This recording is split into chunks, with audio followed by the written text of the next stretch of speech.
अगर कोई आपको ऑफर करे धन, सफलता और प्रेम, इन तीनों में से सबसे पहले आप किसे चुनेंगे, किसे लेंगे?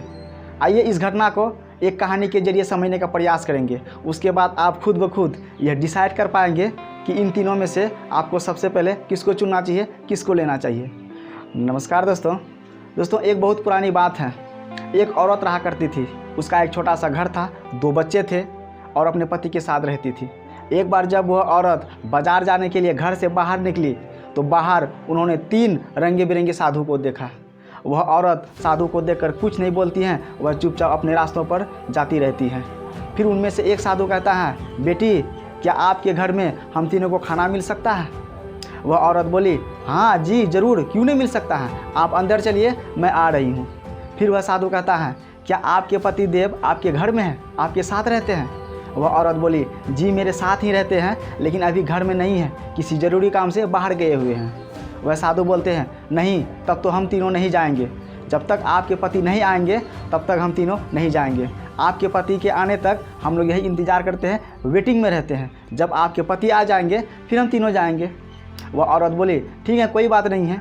इतने में ही कुछ देर बाद उसके पति आ जाते हैं और वह औरत अपने पति को सारी बात बता देती है कि ऐसी ऐसी बात है।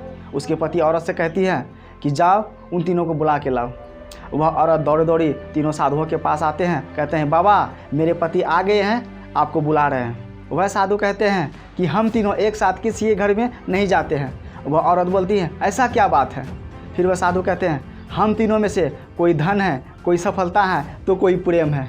क्योंकि हम तीनों किसी के घर जाते हैं तो उसके घर में तीनों चीज़ आ जाते हैं, इसीलिए हम तीनों एक साथ किसी के घर में नहीं जाते हैं। इतना सुनते ही वह औरत खुश हो जाती हैं और साधुओं से कहने लगते हैं कि आप ठहरिए, मैं अपने पति से पूछ कर आती हूँ।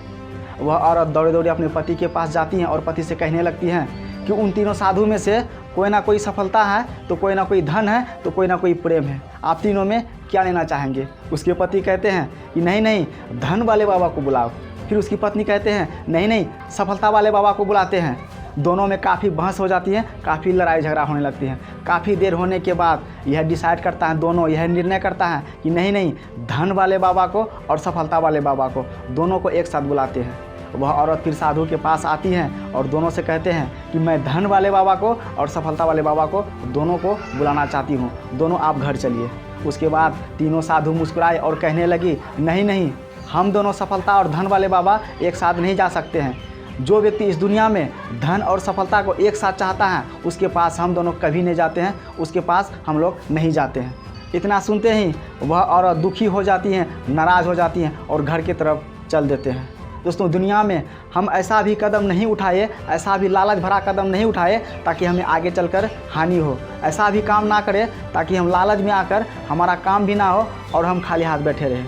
लालच बुरी बला होता है। हम जितना लालच करेंगे उतना लालच में फंसते जाएंगे। लालच में कोई भी ऐसा कदम नहीं उठाए, ऐसा काम ना करे ताकि हमें कोई भी बेनिफिट ना हो, कुछ भी ना हम पा सके, कुछ भी ना हासिल कर सके। हमें सोच समझकर सही फैसला लेना चाहिए, सही निर्णय लेना चाहिए, सही समय देखकर सही फैसला, सही निर्णय लेना चाहिए, ताकि लाइफ में हम छोटे छोटे चीज़ों से लेकर बड़े बड़ी चीज़ों तक आसानी से पहुंच सकते हैं। उस औरत को 3 ऑफ़र आए थे, लेकिन दोनों पति और पत्नी डिसाइड करता है कि धन और सफलता एक साथ मिले, जबकि ऐसा असंभव है। इसीलिए कोई भी काम करे सोच समझकर फैसला और निर्णय ले, ताकि लाइफ में लालच, द्वेष, ईर्ष्या से बच सके। नमस्कार।